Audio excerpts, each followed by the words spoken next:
Seamos honestos, el ejército de Rusia es malo. Nos dijeron que era la segunda potencia mundial, una superpotencia global temible. Entonces llegó Ucrania. Y de repente, la poderosa máquina de guerra rusa comenzó a parecer una reliquia oxidada de la Guerra Fría. La verdad es que todo era humo y espejos, los tanques se estaban desmoronando, la estrategia estaba atrapada en los años 70, el liderazgo corrupto e ignorante. Y las tropas muriendo de hambre, rindiéndose o peor. Esto no es solo un fracaso, es una vergüenza militar total, una humillación para Putin y se está desmoronando en tiempo real. Así que hoy estamos corriendo la cortina sobre el mito militar de Rusia y mostrándote los recibos. ¿Recuerdas los titulares impactantes de todos los medios principales en febrero de 2022? El mundo observó con horror cómo las fuerzas rusas se vertieron a través de las fronteras de Ucrania en lo que se suponía que sería una operación militar especial relámpago. Según los cálculos de Putin, que incluso fueron respaldados por algunos analistas occidentales el primer día, Kiev caería en días. Se reporta que generales rusos empacaron uniformes de desfile, esperando marchar triunfalmente por la capital ucraniana en 72 horas. Como sabemos, eso nunca sucedió. Aunque Rusia sí invadió Ucrania y llegó hasta las afueras de la capital ucraniana, la invasión inicial se estancó espectacularmente. Las fuerzas rusas, a pesar de su gran superioridad numérica en teoría, titubearon y perdieron el impulso inicial. Según el Instituto para el Estudio de la Guerra, la campaña inicial de Rusia fracasó en su objetivo principal de tomar grandes ciudades ucranianas como Kyiv, Kharkiv y Odessa, mediante operaciones aéreas y mecanizadas para forzar un cambio de gobierno. Informes de abril de 2022 sugieren que el Kremlin tuvo que retroceder en los objetivos de la invasión tras solo unas semanas de combate. ¿Por qué este supuesto ejército de clase mundial tropezó tan mal? En la práctica, la estrategia militar inicial condenaba al fracaso el alcance real de la invasión desde el principio. La invasión terrestre de Kiev y la posterior en Donbass fueron el telón de fondo para un intento de golpe de Estado al gobierno ucraniano. La primera batalla crucial de la guerra se libró en el aeropuerto de Kiev, no en los frentes entre la capital ucraniana y Moscú. La mañana de la invasión, un pequeño grupo de alrededor de 200 fuerzas de élite altamente entrenadas y expertas fueron enviadas por avión al aeropuerto de Hostomel, uno de los más grandes de Ucrania, ubicado a solo millas del centro de la capital. El objetivo era capturar el aeropuerto usando solo infantería aerotransportada, con apoyo aéreo de una formación de 20 a 34 helicópteros de transporte y combate. La operación buscaba establecer un puente aéreo a menos de 10 kilómetros de Kiev, cerca del corazón de la capital ucraniana, de manera rápida, audaz y peligrosa. La siguiente etapa del plan implicaría un transporte masivo de tropas desde Moscú o San Petersburgo, con informes que sugieren que se están preparando hasta 5.000 tropas para el transporte. Estas tropas tendrían acceso directo a Kiev a través del aeropuerto ocupado, que solían aterrizar cómodamente. Grandes aviones asaltaron el Capitolio y tomaron el control del gobierno para permitir la victoria de Putin. Pero la toma inicial del aeropuerto resultó un desastre. El ejército ucraniano, con inteligencia sobre los movimientos rusos, bloqueó la pista, impidiendo el desembarco de la primera ola de tropas rusas. Por otro lado, los helicópteros tuvieron que aterrizar a cientos de metros del aeropuerto. Todo mientras eran golpeados por misiles antiaéreos portátiles Igla y un solitario cañón antiaéreo ZU-23, sufriendo las primeras bajas en forma de al menos 4 helicópteros derribados durante el acercamiento.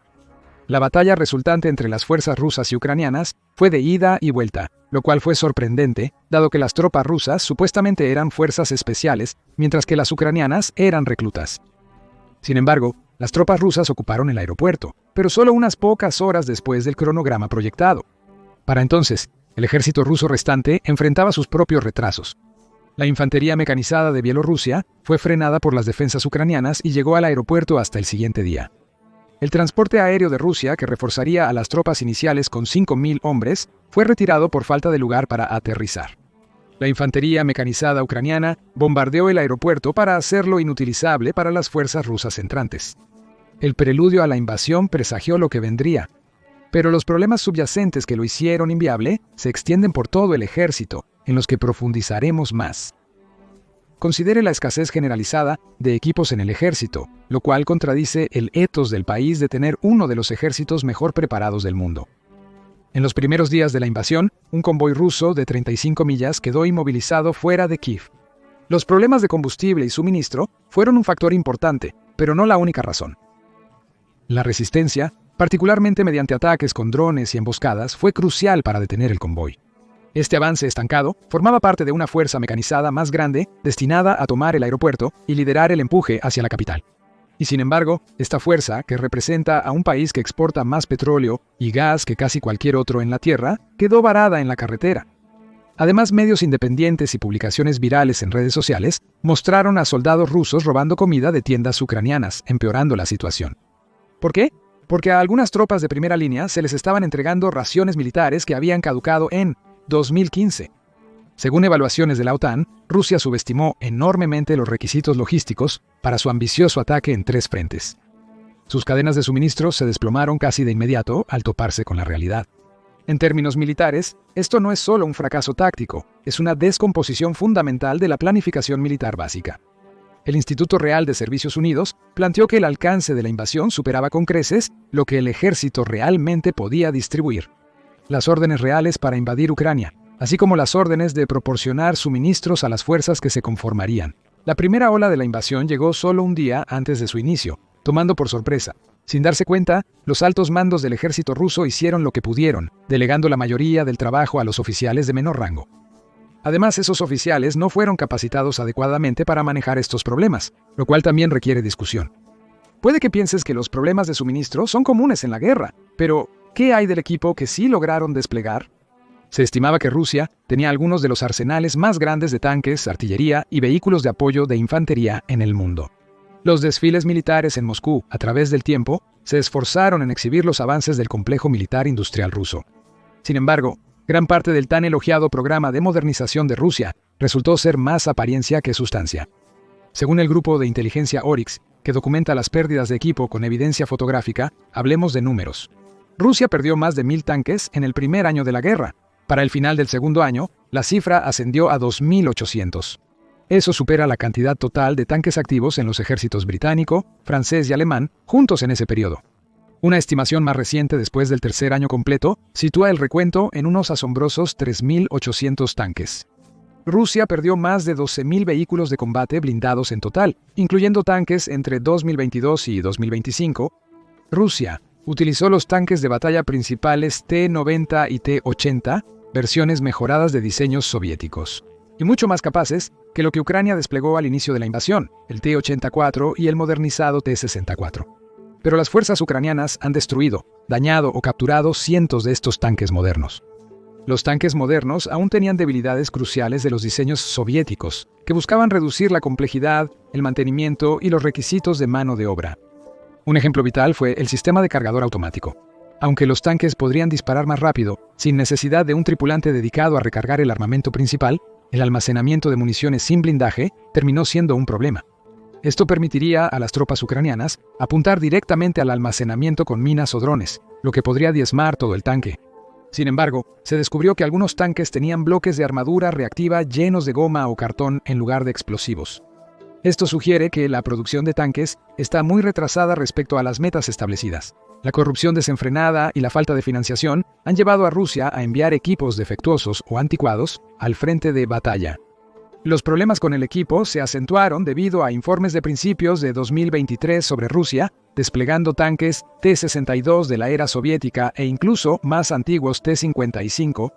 Las imágenes y análisis sugerían que estos tanques estaban obsoletos en la guerra moderna de tanque a tanque, mejor adaptados para roles defensivos estáticos que para asaltos frontales.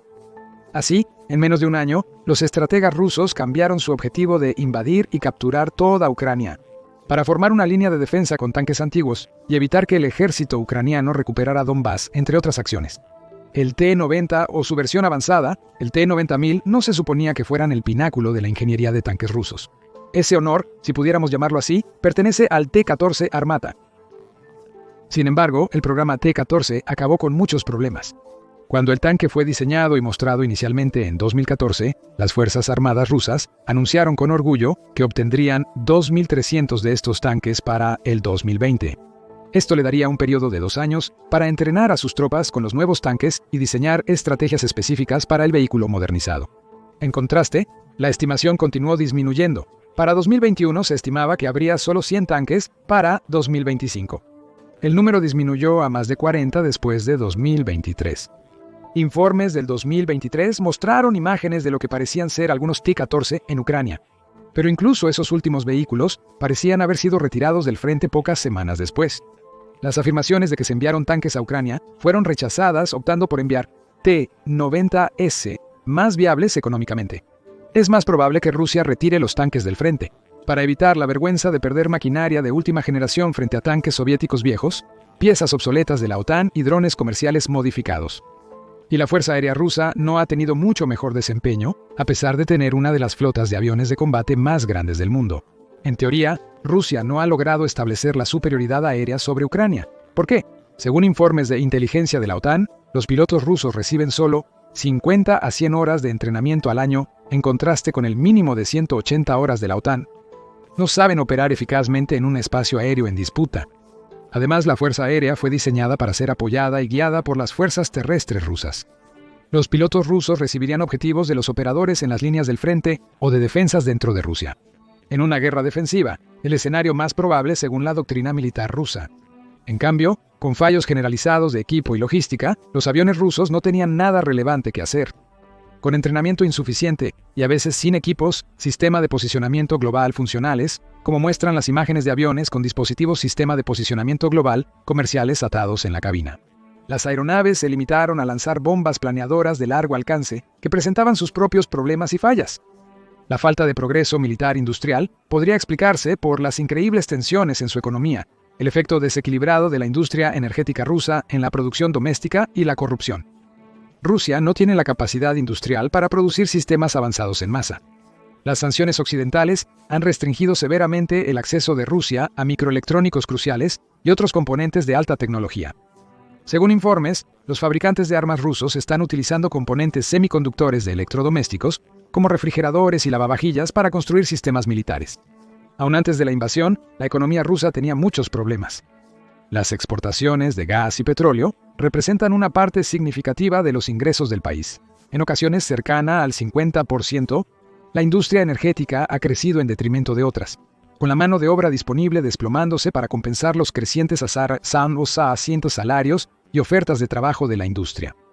Al mismo tiempo, las bajas exorbitantes que ha enfrentado Rusia, perdiendo un estimado de 783,000 soldados entre 2022 y 2025, incluyendo más de 170,000 muertos y cientos de miles discapacitados permanentemente. La inmigración de casi 900,000 personas ha llevado al país a una escasez de mano de obra sin precedentes. Aunque no todos los heridos quedaron incapacitados, la magnitud de muertes, discapacidades y fuga de cerebros ha elevado el desempleo y reducido la fuerza laboral. Eso amenaza con socavar la resiliencia económica y militar a largo plazo de Rusia. A pesar de la creciente crisis, los funcionarios rusos han emitido repetidamente datos contradictorios sobre las brechas en la fuerza laboral y las tendencias demográficas, sugiriendo un intento activo de ocultar la gravedad del problema y preservar la narrativa de guerra del Kremlin. La falta de poderío militar de Rusia va más allá de las caídas tecnológicas y de equipo, debido a la falta de industria. Algunas tácticas del ejército son consideradas insanas. Los analistas militares han documentado unidades rusas realizando asaltos frontales a través de terreno abierto contra posiciones ucranianas preparadas, una estrategia llamada ataques de oleada humana. Las bajas resultantes han sido impactantes. En algunos sectores, las fuerzas rusas han sufrido bajas casi completas de batallones enteros. Esto ha provocado una grave desmoralización y escasez de personal en el ejército, lo que solo ha propiciado más fracasos. Aún más impactante ha sido el fracaso de Rusia para coordinar eficazmente las operaciones combinadas de infantería, blindados, artillería y apoyo aéreo. Esto es, operaciones militares básicas que los ejércitos profesionales deberían haber dominado hace décadas. En contraste, presenciamos tanques rusos operando sin apoyo de infantería, volviéndolos vulnerables a los equipos antitanque ucranianos. La infantería rusa ha avanzado sin reconocimiento o apoyo de fuego adecuado. La artillería rusa, supuestamente su activo más fuerte, fue utilizada inicialmente para bombardeos indiscriminados en lugar de ataques precisos. Pero con el tiempo, esa estrategia ha comenzado a evolucionar. Según analistas militares británicos, Rusia está adoptando un enfoque de precisión masiva, utilizando más municiones guiadas con precisión para el fuego de contrabatería.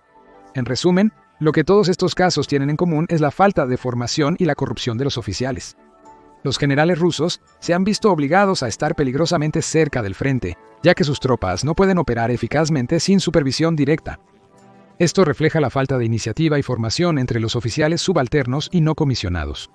El Centro de Análisis Naval o Centro de Análisis Naval proporcionó un informe extenso sobre la formación de las Fuerzas Armadas de Rusia, destacando varios problemas. El camino de regreso en 2009 no fue reparado antes de la invasión.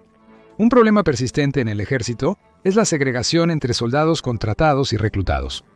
Esto se agrava aún más por la falta de estandarización en la capacitación, ya que cada unidad rusa realiza entrenamiento interno sin estándares ni requisitos de informes a nivel nacional. El Centro de Análisis Naval insinuó que algunos oficiales fueron despedidos previamente por exagerar sus logros antes del conflicto en Ucrania. Pero parece que no hay mejora en ese aspecto, al menos según cómo resultó la invasión. El Centro de Análisis Naval atribuyó gran parte del problema a la inflexible infraestructura, doctrina y entrenamiento militar de Rusia. Los oficiales están entrenados para seguir órdenes de sus superiores y el entrenamiento de combate se basa en misiones y objetivos predeterminados en lugar de respuestas dinámicas. La estructura de mando vertical rusa ha dado lugar a un ejército poco adaptable a las condiciones de batalla en constante cambio. Las fuerzas ucranianas demuestran agilidad y toma de decisiones descentralizada, mientras que las unidades rusas suelen esperar órdenes superiores, creando retrasos fatales en el campo de batalla moderno de ritmo rápido. Sin el apoyo directo de los oficiales, los soldados rusos se desorganizaron. Cuando fueron emboscados, la mayoría de los reclutas simplemente se rindieron. Las tácticas de oleada humana que causaron asombrosas pérdidas. Los soldados capturados afirmaron que se vieron obligados a avanzar o habrían sido disparados por sus propios comandantes. La mala gestión y la falta de entrenamiento alcanzaron su punto máximo en agosto. En 2024, Ucrania logró una contrainvasión en Kursk, donde oleadas de reclutas rusos se rendían ante los ucranianos que avanzaban, citando una falta de entrenamiento, preparación u órdenes reales de los oficiales superiores. En segundo lugar, los sistemas de comunicación seguros de Rusia han fallado drásticamente, obligando a los oficiales de alto rango a usar teléfonos no seguros, volviéndolos vulnerables a la inteligencia ucraniana y a los ataques precisos. Esos mismos oficiales pasaron años tratando de evadir las normas y reglamentos del ejército. El presupuesto militar de Rusia antes de la guerra era de entre 60 y 70 mil millones, muy inferior al gasto total de los países de la OTAN. El dinero terminó en los bolsillos de funcionarios y generales corruptos. Según informes recientes, eso no ha cambiado. Transparency International clasifica a Rusia entre los países más corruptos del mundo. La corrupción permea todos los estratos del establecimiento militar, desde oficiales de adquisiciones, que aceptan sobornos para aprobar equipos deficientes, hasta comandantes que venden combustible y suministros en el mercado negro, y contratistas de defensa que entregan cascarones vacíos en vez de armas funcionales. Investigaciones independientes revelaron ejemplos impactantes. Soldados fantasma inexistentes cuyos salarios iban a los comandantes. Proyectos de construcción militar que solo existían en papel y contratos de mantenimiento para vehículos inoperantes desde hace años. Esta corrupción sistemática ha vaciado las capacidades militares de Rusia desde dentro. No se puede crear una fuerza de combate efectiva cuando hay corrupción en toda la cadena de mando. A medida que aumentaban las bajas en Ucrania, el ejército ruso enfrentó una grave escasez de personal. El grupo Wagner, dirigido por el difunto Yevgeny Prigozhin, empezó a reclutar de prisiones rusas, ofreciendo indultos por 6 meses de servicio. Estos presos, muchos cumpliendo penas por crímenes violentos, recibieron entrenamiento mínimo antes de ir al frente. Los informes indican que algunos recibieron tan solo una semana de preparación antes del despliegue en combate. Los resultados fueron desastrosos, con los líderes de Wagner usando a los reclutas como soldados prescindibles en ataques de oleadas humanas para exponer las posiciones ucranianas. Incluso los pocos estándares que el Centro de Análisis Naval asentó previamente parecen haber decaído. La movilización parcial de septiembre de 2022 envió a hombres sin experiencia militar a Ucrania con equipo obsoleto y menos de un mes de entrenamiento.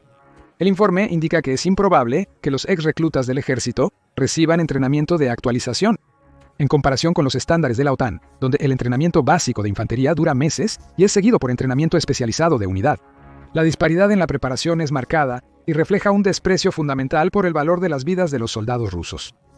En un acto desesperado, Rusia desplegó más de 10.000 soldados norcoreanos para luchar junto a sus fuerzas en Kursk. Además, Rusia ha reclutado mercenarios de Siria, Libia y la República Centroafricana para reforzar sus fuerzas. Este no es el proceder de una potencia militar, sino la medida desesperada de un país incapaz de lograr sus metas con sus propios recursos. El despliegue de tropas norcoreanas es muy revelador. Corea del Norte, uno de los países más pobres y aislados del mundo, no destaca por su excelencia militar o formación avanzada. Que Rusia recurra a tales aliados dice mucho sobre el estado de su propio poder militar. Para empeorar las cosas, esas tropas norcoreanas fueron retiradas solo 3 meses después, tras reportes de más de 3.000 bajas.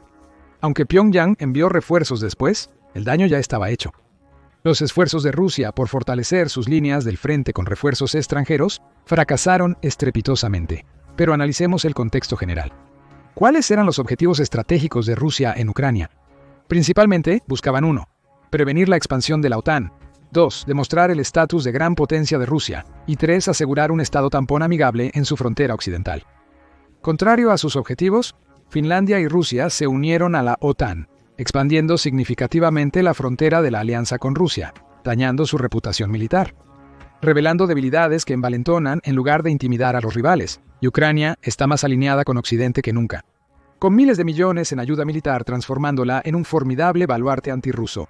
El Kremlin ha tenido que modificar varias veces el objetivo de la invasión, la cual se esperaba que durara solo unos días. En abril de 2022, la nueva estrategia terminó siendo capturar Ucrania a través de Donbass. Casi 3 años después, el Instituto para el Estudio de la Guerra informó: las fuerzas rusas no lograron romper Ucrania a pesar de gastar enormes recursos militares, humanos y económicos en múltiples esfuerzos ofensivos. El instituto sugirió que Rusia aprovechó casi todos los aspectos de su ejército, en lugar de utilizar solo equipos avanzados y fuerzas especiales. A pesar de sus esfuerzos, no logró un impacto significativo, con las líneas del frente moviéndose mínimamente durante todo el 2024. El consenso es abrumadoramente claro.